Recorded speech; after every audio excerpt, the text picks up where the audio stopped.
4 o'clock in the afternoon, the last shoppers were leisurely picking items off the shelves of the family grocery store.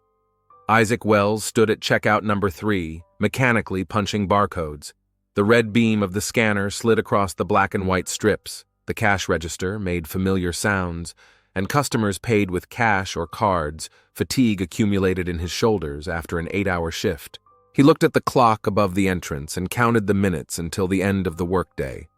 The queue was gradually thinning. Here was an elderly woman buying bread and milk, paying with change from an old wallet. A young guy took energy drinks and snacks.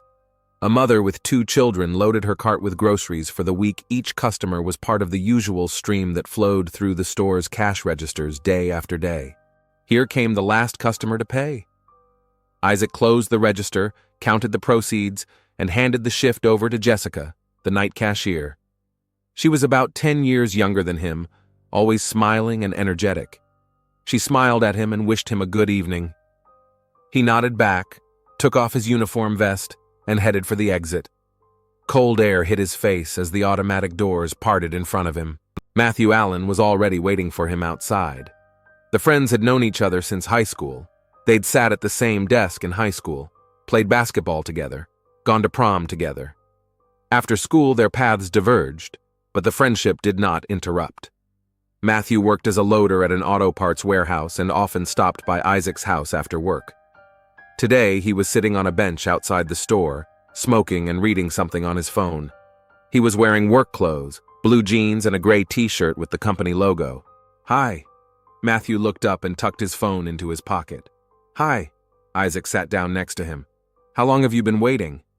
"About 15 minutes. That's okay. How's work going?" "The usual. Not too many people. It's Monday." "It's the other way around. A van came in with foreign car parts. We had to unload everything by closing time." Matthew put out his cigarette on the edge of the bench and tossed it into the trash can next to him. "You don't look so good. What's wrong?" "Does it show?" "It's noticeable. We've been friends for so many years, I can tell when you're in trouble. Spit it out." Isaac rubbed his face with his palms. He'd wanted to talk to someone about it for a long time, but he hadn't dared to. The topic was sensitive, and he wasn't sure if he should share his suspicions. Matthew was the only person he could confide in. They'd been through a lot together: first love in high school, problems in college, job hunting, weddings. "You know, there's something wrong with Brianna," he began cautiously. "What do you mean? Did you two have a fight?" "No, we haven't. She's been kind of, cold. We used to talk a lot. We'd talk about plans, work, friends. She'd tell me about her day, what happened at the hospital. Now she comes over in the evening, we have a quiet dinner, and she goes to the TV or the phone. It's like she's not interested in me. Maybe she's just tired from work. It's hard to work in a hospital, especially as a janitor." "No, it's not fatigue. I know what she looks like when she's tired. It's something else. And she's been staying late more often. We used to go shopping together on Fridays, plan our weekends. Now she says she has to stay and clean, or that a coworker's sick and she needs to work for 2. Well, that's her job. There's always a lot to do in a hospital. Maybe there really is more work." "I know, but it's more than that." Isaac lowered his voice and looked around, though there was no one else around. "She's different. She doesn't respond to my jokes. When I try to hug her, she pulls away. She says she's hot or has a headache, and she looks at me in a distant way, like she's seeing me for the first time." Matthew thought about it. He'd known Brianna and Isaac for 5 years, since they'd been married. They always seemed to have a strong relationship. Brianna was a cheerful woman, loved cooking, decorating the house. Isaac often said he was lucky to have a wife. "And when did that start? Since when?" "About a month ago. Maybe a little longer. I didn't pay attention at first. I thought everyone had bad periods, but now it's lingering." "Maybe you should ask her straight out. Tell her what's bothering you?" "I've tried. Several times. She says it's fine, that I'm making up problems. She says it's just a lot of work and not enough time to talk. And other than that, is she acting normal? Does she do things around the house? Other than that, yeah, she does things around the house, she cooks, but she's kind of, cold, mechanical, like she's doing her chores, not living. Look, maybe she's just depressed. It's fall. Women get that a lot. This is the 3rd week in a row? Besides, she's never reacted to the weather before. When was the last time you two spent time together?" Anywhere besides home? We went to the movies last month. Saw that Denzel Washington movie. Then we had dinner at that cafe on 2nd Street. But she was distracted there too. She kept looking at her watch. She was in a hurry to get home. You didn't do anything like that? No arguments about money, relatives? No, we didn't fight about anything. Not at all. Money's okay for now. Relatives live far away. She's just different, and I don't understand why. Matthew took a new cigarette out of the pack and lit it.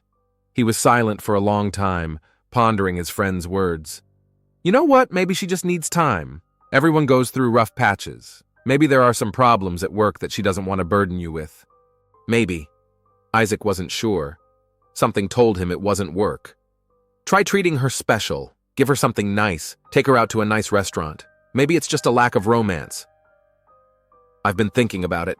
I was going to take her to that new restaurant in the center square this weekend. So do it. And if it doesn't work, then we need to have a serious talk. Demand answers. Matthew looked at the watch on his wrist. I gotta go. My wife's cooking dinner and I said I'd be home by 6. Don't worry too much. I'm sure it'll all work out. Maybe she's just going through a rough patch. Thanks for listening. I'm relieved. You're welcome. And remember, if you need anything, call me anytime, even at night. We're family friends. We have to help each other. They said goodbye and Isaac walked to the bus stop. Matthew started his old Honda and drove the other way. The bus ride home took about 20 minutes. Isaac sat at the window and looked out at the familiar streets. The autumn leaves were a yellow carpet on the sidewalks. The streetlights were already on, though it was still a long way from dark. He thought about Matthew's words. Perhaps his friend was right, and he was exaggerating the problem. Perhaps Brianna was really just going through a difficult period at work, and he should have been more understanding, but an inner voice told him otherwise. He had lived with his wife for 5 years and knew all her habits, moods, reactions.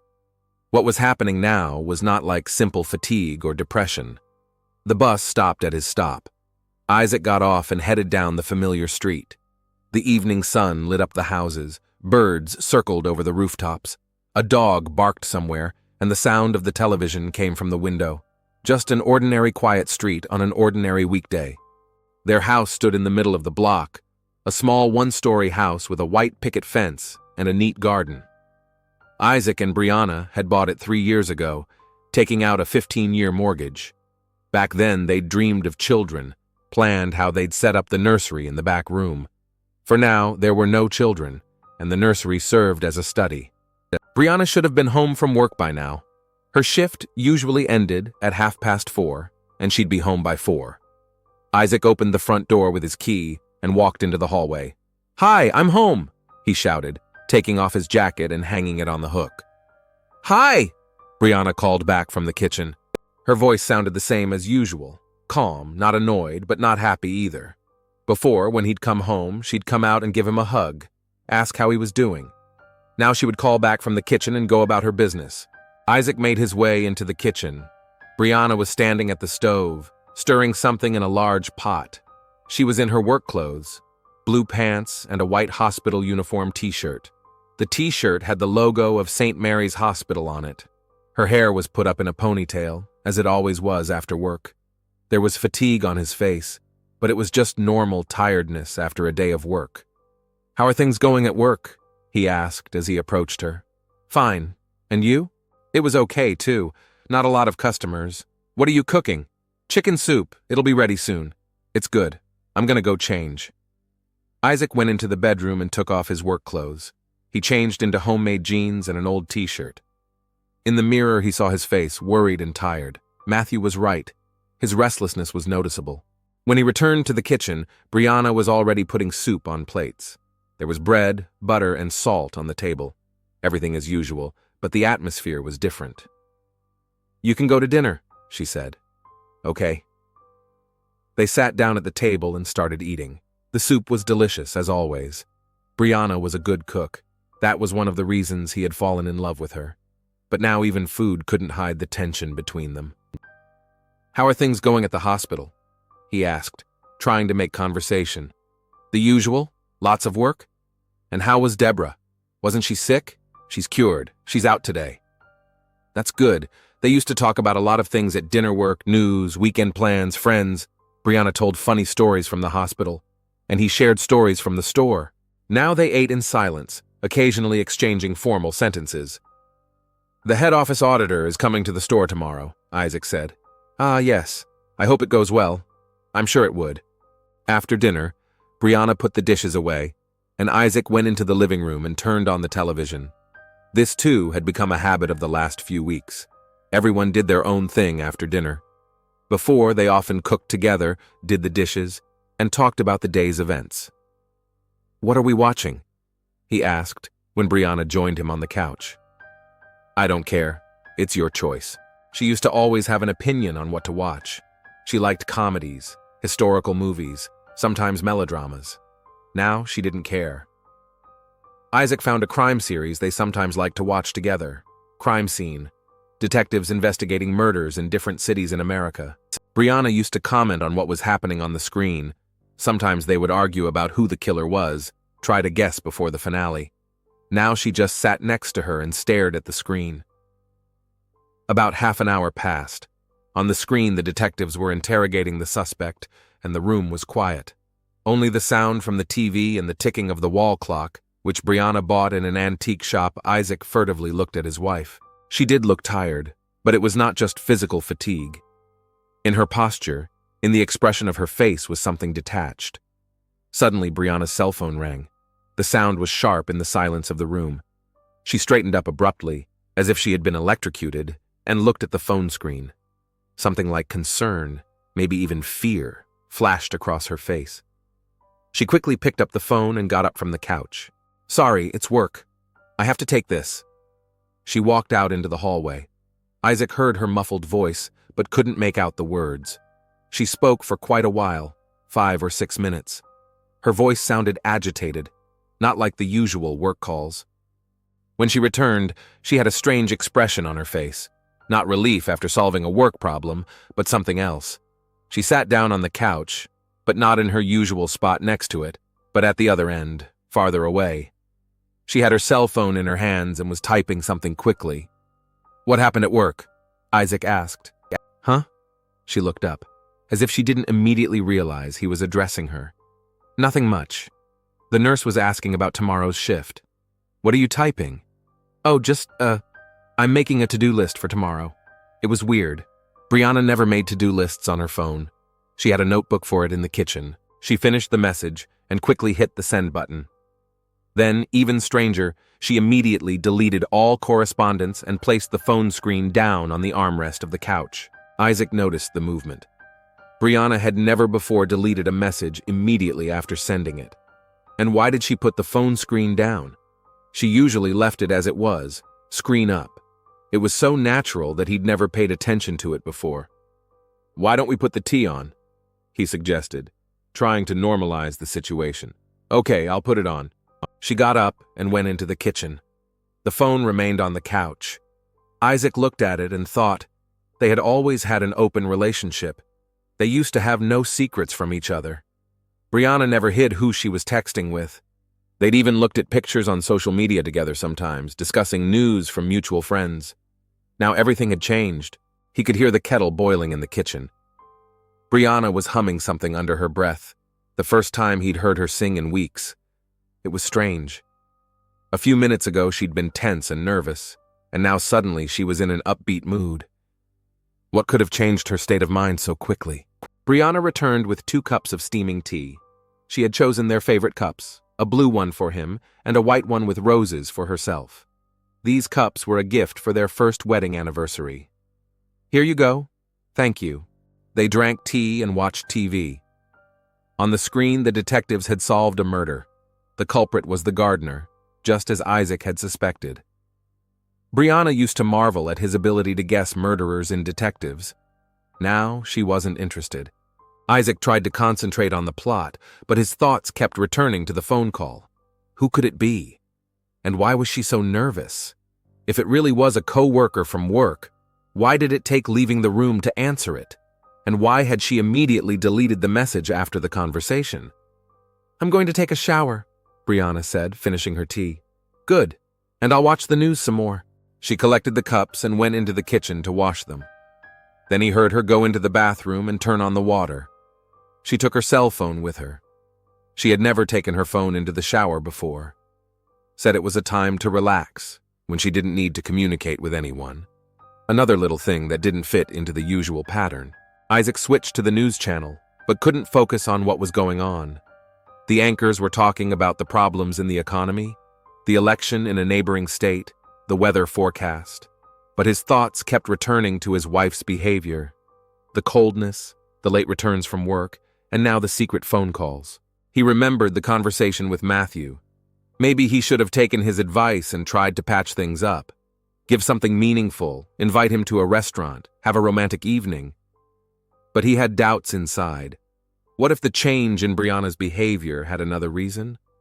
What if his suspicions were justified? He tried to push those thoughts away, but they came back again and again. Matthew had said that women had difficult periods, but this one had been going on for over a month. And the phone call today, why was she so scared? And why did she delete the email right away? The water in the bathtub turned off. A few minutes later, the door opened and Brianna came back into the living room in a terry cloth robe. Her hair was wet from the shower, but she still had her cell phone in her hand. "I'm going to lie down," she said. "I have to get up early tomorrow. I'll stay up a little longer. I'll be there soon. Don't stay up too long." She nodded and went into the bedroom. Isaac was alone. He stared at the TV screen, but saw only one thing: Brianna's face when the phone rang. Frightened. No, not frightened. Worried. As if she were afraid it would ring in front of him. As if the call might reveal something she wanted to hide. He turned off the TV and went into the bedroom too. Brianna was already lying under the covers with her back turned to the wall. She was lying on the very edge of the bed, as far away from his half as possible. Before, they had often slept cuddled together, or at least touching. Now there was space between them. The phone lay on her nightstand with the screen facing down. He noticed that the screen would occasionally light up. Messages were coming in, but Brianna didn't respond to them. That was strange, too. She usually checked her messages right away, even at night. "Good night," he said as he went to bed. "Good night." Her voice sounded sleepy already, but Isaac could sense she was awake. He could tell from her breathing, from the tension in her body, that she was lying there thinking about something. He lay down and closed his eyes, but sleep didn't come. His thoughts were spinning in his head. Tomorrow he would talk to Matthew again. Perhaps his friend would be able to give him better advice, but for now he could only wait and watch, and hope that his suspicions were groundless and everything was really due to fatigue or problems at work. But deep down inside, he felt it wasn't that. Something had changed in their lives, and that something threatened to destroy everything they'd been building for 5 years. Saturday came gray and rainy. Isaac woke up at 8:30 in the morning as usual, though he could sleep longer on the weekend. Brianna was already up. He could hear her fiddling in the bathroom. Last night's mysterious phone call had been on his mind. He went down to the kitchen and put the coffee maker on. Brianna came down a few minutes later, dressed in a house dress and robe. "Good morning," she said. "Good morning. Coffee?" "Yes, thank you." They ate breakfast in the customary silence. Isaac tried a few times to make conversation, but Brianna answered in one word. After breakfast, she started cleaning the house, and he sat in the living room with the newspaper. "By the way," Brianna said, dusting off a shelf, "Ezra called yesterday. He and Charlotte want to come over for dinner tonight." Isaac lifted his head from the newspaper. Ezra was his younger brother, 2 years younger. They had always been close, despite their different personalities. Ezra was more carefree, liked to party, married late. Charlotte had been his wife for 3 years. Usually family dinners brought Isaac joy, but now he felt strangely uneasy. "Good," he said. "It's been a long time since we've seen each other." "Yeah, about a month. I was thinking of making roast chicken and vegetables." "Sounds great." The rest of the day went by with the usual household chores. Brianna cooked, shopped, cleaned. Isaac helped as much as he could. By 5 p.m., everything was ready for the reception. Ezra and Charlotte arrived at 6 sharp. Ezra looked like Isaac, but taller and broad-shouldered. The physical work in the warehouse kept him in shape. Charlotte was a petite woman with short hair and lively eyes. She worked at a dry cleaner's across town. "Hey, brother." Ezra hugged Isaac and patted him on the back. "Hey, how's it going?" I'm good, how about you? Pretty good. Charlotte hugged Brianna. What a smell. What did you cook? Chicken and vegetables. I added your favorite seasoning. Oh, thank you. They went into the living room. Isaac offered beer to the men, wine to the women. The usual conversation began. Work, news, plans for the winter. But Isaac noticed something strange. Brianna and Ezra hardly looked at each other. When Ezra spoke, Brianna looked at Charlotte or at the table. When Brianna answered, Ezra suddenly found something interesting on the ceiling or on the phone. Do you remember? Ezra said. When we used to build a tree house in Grandma's garden when we were kids? Of course I remember, Isaac laughed. You fell off that branch and broke your arm. And you scolded me for not listening. Because I told you the branch was thin. Everyone laughed, but Isaac noticed that Brianna's laughter sounded strained. She was smiling, but her eyes remained serious. Okay, let's go eat, Brianna announced, standing up. Everything will get cold. They moved to the dining room. Brianna had indeed cooked perfectly. The chicken was juicy, the vegetables crispy, and the side dish of rice complemented the dish. Ezra praised the food wholeheartedly. Brianna, you have outdone yourself. Thank you. You did your best for the guests. We're not guests. We're family, Charlotte objected. Of course we are, Brianna agreed. But there was something strange in her voice. They talked about a variety of topics over dinner. Ezra talked about the new order in the warehouse. Charlotte complained about the difficult customers at the dry cleaners. Isaac shared news from the store, but he kept noticing oddities. When Ezra asked to pass the salt, Brianna served it without looking at him. When she asked if she needed more chicken, she would turn to Charlotte, even though Ezra's plate was nearly empty. It was barely noticeable, but Isaac knew his wife well enough to know something was wrong. Ezra was acting unusual too. Usually he was the soul of the company, joking around, telling funny stories. Today he was more reserved. Several times Isaac noticed his brother sneaking glances at Brianna, but looking away when he met her eyes. How are things going at work for you, Brianna? Charlotte asked. It's okay. Lots of work, as always. It's always busy at the hospital. Ezra nodded. It was the first thing he'd said directly to Brianna all evening. She gave him a quick glance, and then quickly averted her eyes. Yes, there's enough, she answered briefly. And I hear they're opening a new wing at the hospital, Ezra continued. There's going to be more work there. How do you know that? Charlotte wondered. I heard it on the news, or I read it somewhere. Brianna tensed. Isaac noticed it.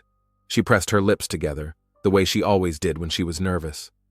I haven't heard about it, she said. Maybe it hasn't been officially announced yet, Ezra shrugged. Maybe. There was an awkward pause.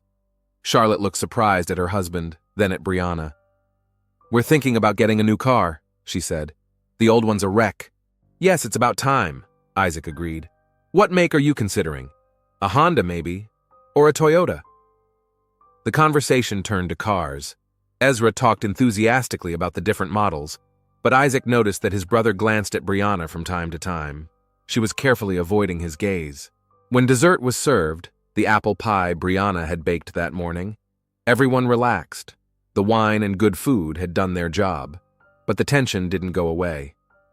Excuse me, I have to go to the bathroom, Brianna said, getting up from the table. And I'll go to the kitchen and get some more water, Ezra said almost simultaneously. They walked off in different directions. That left Isaac and Charlotte. How are things going at work? Isaac asked. Me? Fine. What about Brianna and Ezra? They're kind of weird today. Isaac was surprised that Charlotte had noticed too. What do you mean? Well, they hardly look at each other. They used to always talk a lot. Ezra liked to tell Brianna stories, and she'd laugh. Today, they're like strangers. Yeah, I noticed that too. Maybe they had a fight about something? When? We haven't seen each other in a month. Maybe the last time. I don't remember anything happening. They talked quietly, so they couldn't be heard from the kitchen or the hallway. Isaac sensed that Charlotte was also puzzled by their behavior. Meanwhile, Brianna had returned from the restroom. She was walking down the hallway when Ezra came out of the kitchen. They met near the living room door. Isaac could see them through the open doorway. They stopped in front of each other. Ezra said something quietly. Brianna shook her head. Then their gazes met. and Isaac saw something that struck him. There was intimacy, not the brotherly or friendly closeness that a wife and husband should have. Something else. It lasted only a few seconds. Then they parted quickly. Ezra was the first to enter the dining room, followed by Brianna. Both of their faces were tense. "How was the pie?" Brianna asked, sitting down. "Delicious," Charlotte replied. "Can I have the recipe?" "Sure." The rest of the evening passed without much incident. They talked about the weather, plans for the holidays, mutual acquaintances, but the atmosphere remained tense. Isaac caught a few odd glances between Brianna and Ezra, quick, cautious, full of some incomprehensible meaning. By 9 p.m., the guests began to pack up to go home. "Thank you for a wonderful dinner," Ezra said, hugging Isaac goodbye. "Come back often," Isaac replied. "I will." Ezra turned to Brianna. Usually they hugged goodbye like relatives. Today they just nodded to each other. "Thank you for dinner," he said formally. "You're welcome. Come again." "Goodbye." Charlotte hugged both hosts. The house was quiet after the guests left. Brianna began to clear the table. Isaac helped. They worked in silence, each of them thinking about their own things. "It was a good evening," Isaac said finally. "Yes, it was. Ezra and Charlotte are in uniform." "Uh-huh." They didn't talk again. After cleaning up, they watched a little TV and went to bed. In bed, Brianna was once again lying on the very edge, turned away from the wall. Isaac lay sleepless, remembering the evening. The behavior of his wife and brother kept him awake, especially that moment in the hallway. Their gazes, full of some kind of mystery. What could it mean? In the morning, he woke up with a firm decision. He needed to talk to Matthew. Perhaps an outsider's perspective would help make sense of the situation. Sunday passed quietly. Brianna said she was going to her friend Janice's house and left after lunch. Isaac stayed home and watched sports on TV, but his thoughts were occupied with other things. On Monday, he met up with Matthew after work. They sat in the same spot outside the store. "How are you doing?" Matthew asked. "You were going to talk to your wife then?" "Yeah, that didn't work out. But something strange happened yesterday." Isaac talked about Saturday night dinner, about Brianna and Ezra's behavior, about the strange looks between them. Matthew wondered. Had they been on good terms before? Yes, very well. Ezra had always thought of Brianna as a sister, not just a fiancée. She'd treated him like a little brother. And suddenly they're avoiding each other? Exactly. Didn't you notice something before the relationship problems started? Isaac tried to remember. Not really, although, the last time they'd visited, I think it was early October, Ezra had said something about the hospital where Brianna worked, praising how important she was, what a great job she was doing. So what? That's normal. Yeah, but Brianna blushed and changed the subject, and then when we saw them off, she said goodbye to Ezra for a long time. I didn't pay attention at the time. And that look you saw in their hallway, describe it. It was like there was some kind of mystery between them, some kind of intimacy. Ezra said something to her. She shook her head. And then they looked at each other and there was, I don't know how to explain it, intimacy or something. Matthew was silent for a long time. Listen, have you ever thought, he began cautiously, that maybe, what do you mean? You know that there was something between them? Isaac turned sharply to his friend. What are you trying to say? I don't want to suggest anything bad. It's just, you're describing a situation where your wife's been acting strange for a month, and now with your brother, they're avoiding each other. And that look? That's impossible, Isaac said firmly. Ezra's my brother, and Brianna? He didn't finish the sentence. In the back of his mind, a seed of suspicion was already planted. Maybe I'm wrong, Matthew said hastily. Just keep your eyes open, and above all, don't jump to conclusions. Yes, I understand. But did he? Sunday night was playing in his head like a broken record. The stares, the tension, the avoidance. And then there was the phone call on Friday. What if the caller wasn't a co-worker, but he pushed the thought away. It was too monstrous to be true. Ezra was his brother. They'd grown up together, trusted each other. And Brianna was his wife, the one he'd loved for 5 years. But the seed of doubt had been planted. and it was beginning to sprout. "I have to go," Matthew said. "But you call me if you need anything, and don't worry before you do." "I will, thank you." Isaac drove home with a heavy heart. Could his suspicions be true? Could the people closest to him have betrayed him? At home, Brianna was already preparing dinner. She smiled at him, but it was a strained smile. "How are you?" she asked. "Fine." He looked at her and tried to read in her face the answers to the questions that plagued him. But all he saw was the tiredness and tension that had been her constant companion for the past month. The evening passed as usual, dinner in silence, TV, and early to bed. But Isaac couldn't sleep. He stared at the ceiling and thought about Saturday night dinner, about how Brianna and Ezra had avoided each other, about their meeting in the hallway, about that look. Was it possible? His wife and his brother? The thought was so painful that he tried to push it away. But it came back again and again. Brianna lay beside him, quietly breathing in her sleep. Or pretending to be asleep. He couldn't be sure. How could he be sure of anything now? Tomorrow would be a new day. Maybe tomorrow would clear things up. Maybe his suspicions would be unfounded. Or maybe he would learn something he never wanted to know. Isaac closed his eyes and tried to sleep, but sleep didn't come for a long time. And when it did, it brought nightmares of betrayal and lies. Wednesday was an unusual Wednesday. The family grocery store was not crowded at all, and after the lunch break, the flow of customers dried up. Isaac stood at checkout number 3 and was bored. Time dragged slowly, like molasses. By 2 o'clock in the afternoon, all the goods had been checked, the shelves restocked, and the cash register counted twice. Manager David approached him around 3:30. "Listen, Isaac, it's quiet today. Maybe you want to go home early?" he suggested. "Jessica can come in an hour early." Isaac was surprised. His shift usually ended at 4, and he'd never asked to leave early. "Sure about that? What if there's a lot of people?" "There won't be any. Look for yourself." David waved his hand at the nearly empty sales floor. "It's been like this all day." "Okay, if you don't mind." "Go on, go. Jessica's on her way." Isaac closed the cash register, counted the proceeds, and handed the shift to his colleague, who was surprised to see him early. He took off his uniform vest, grabbed his jacket from the locker room, and went outside. It was 2:45 on the clock. The bus ride home was about 20 minutes. That meant he'd be home by 3:45. Brianna usually hadn't gotten home from work by then. The weather was gray and dank. A light rain was drizzling down, and the wind was whipping leaves through the streets. There weren't many people on the street, all hurrying about their business, hiding from the weather. On the bus, Isaac sat at the window and looked out at the cityscape passing by. His mind was spinning with thoughts of his conversation with Matthew yesterday. His friend's suspicions seemed absurd in the light of day, but in the darkness of the bedroom at night, they made ominous sense. Maybe he should have a serious talk with Brianna tonight. Tell her directly what was bothering him. Find out what's wrong. After all, they'd been married for 5 years, and they should be able to talk openly about problems. The bus stopped at his stop. Isaac got off and walked briskly toward the house. The rain intensified, and he pulled the hood of his jacket up. As he turned the corner onto his street, he saw a familiar car.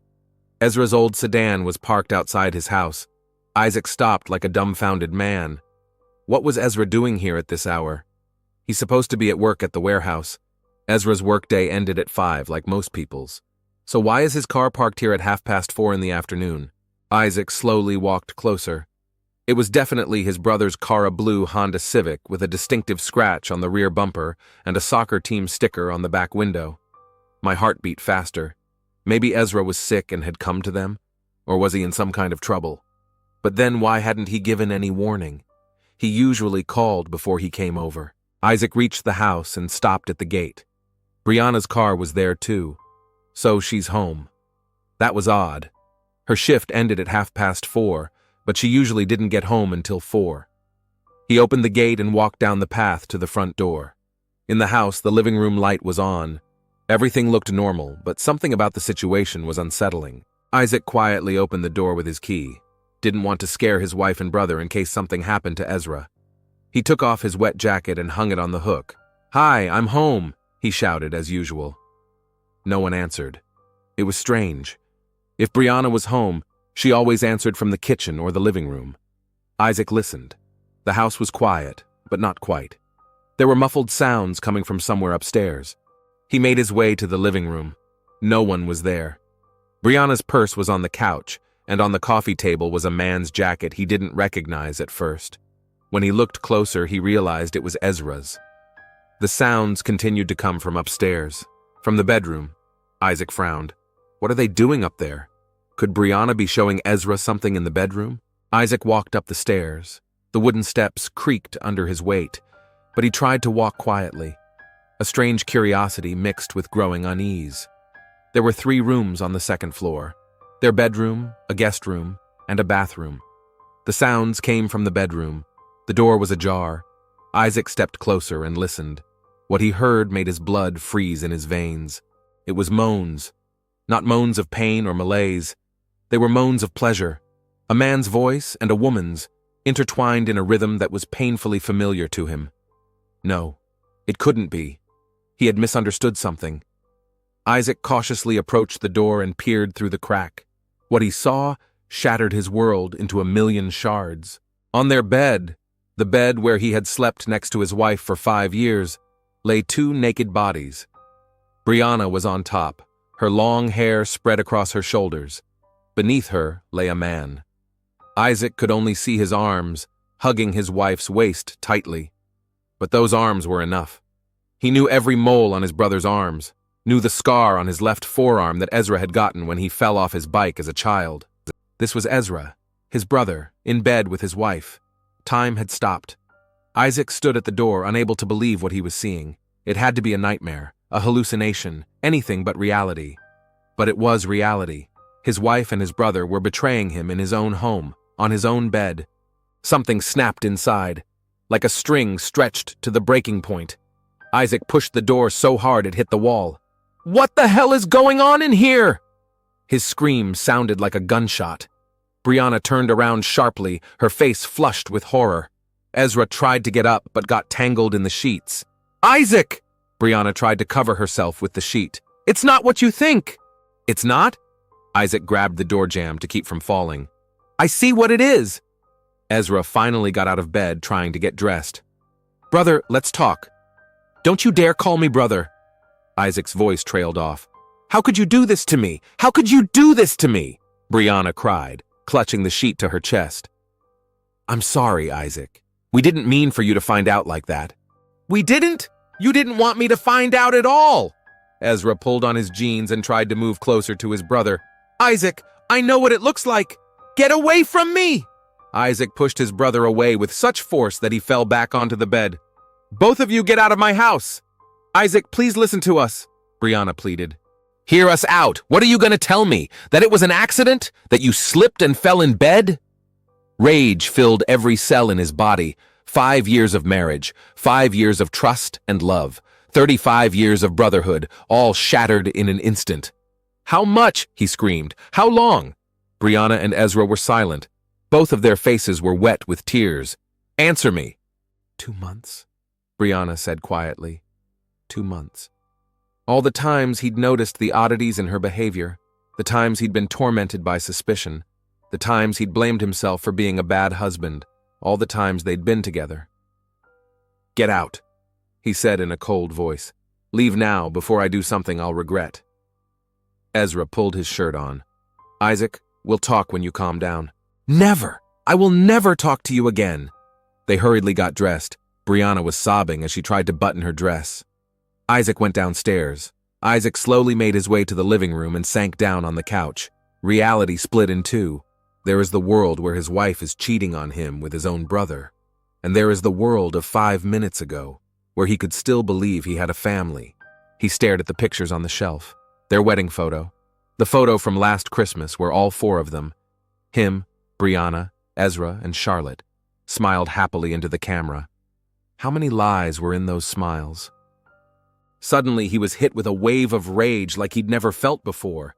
It rose from the depths of his soul, sweeping away everything in its path. Love, sadness, confusion. All that was left was blind, all-consuming anger.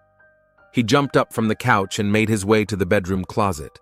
There on the top shelf lay the gun The Glock he'd bought 2 years ago for home defense. He had almost forgotten about it, but now he remembered every detail. Where the cartridges lay, how to load the clip, how to cock the bolt. His hands moved of their own accord, as if they had a will of their own. The clip clicked into place with a distinctive click. The bolt sent the first round into the barrel. The door opened. They entered cautiously, tentatively. "Isaac," Brianna called out, "we want to talk." They walked into the living room and saw him. They saw the gun in his hands. "Isaac," Ezra said quietly, "put it down. Put it down?" Isaac's voice sounded strangely calm. "Why should I put it down? Please," Brianna pleaded. "We can talk this over." "Discuss? What is there to discuss? You ruined my life, everything I believed in, everything I loved. We didn't want to? You didn't want it?" The rage came back with a redoubled force. A red veil covered my eyes. The blood rumbled in my ears. "You didn't want to, but you fucked in my bed for 2 months!" The gun trembled in his hands. "Isaac, stop it!" Ezra took a step forward. "Stay away from me!" The shot rang out like thunder. Ezra fell, clutching his chest. Blood seeped between his fingers. Brianna screamed. Isaac looked at his brother lying on the floor. It was unreal. He wasn't the one who had fired the shot. He wasn't the one who killed his brother. But the gun was in his hands, and Ezra was dying on the floor. "Killer!" Brianna screamed. "You killed him!" She rushed to Ezra, kneeling beside him. Ezra stared at the ceiling with glassy eyes. His chest stiffened, motionless. "Killer!" Brianna screamed again. Something shivered in Isaac's mind, finally. She was mourning Ezra, weeping over her lover's body, not begging her husband's forgiveness. The second shot. Brianna was silent. Third, 4. A succession of shots, then another clip, then another. He couldn't stop, just kept shooting. Isaac stood in the living room, and on the floor were 2 bodies with bullet holes in them. The bodies of the people he loved most in the world. What had he done? His hands were shaking. The gun dropped to the floor with a clang. Isaac sank to the couch. Ezra lay by the chair, eyes closed, his shirt soaked with blood. Brianna slumped beside him, her hand outstretched to his face. What had he done? What had he done? Isaac found his cell phone and dialed a number. "Police, I need the police. I killed my wife and my brother. The address is 23 Elm Street." The voice on the phone asked something, but Isaac wasn't listening. He hung up and sat back down on the couch. Now all that was left to do was wait. He looked at what was left of his family. 2 bodies in a pool of blood, a gun on the floor, a ruined life. 5 years ago, he'd been happy. He had a wife he loved, a brother he trusted, plans for the future. Now he had nothing. It was getting dusk inside the house. Outside, the rain continued to drip, and Isaac sat on the couch, waiting for the police to come and arrest him for killing the dearest people in his life.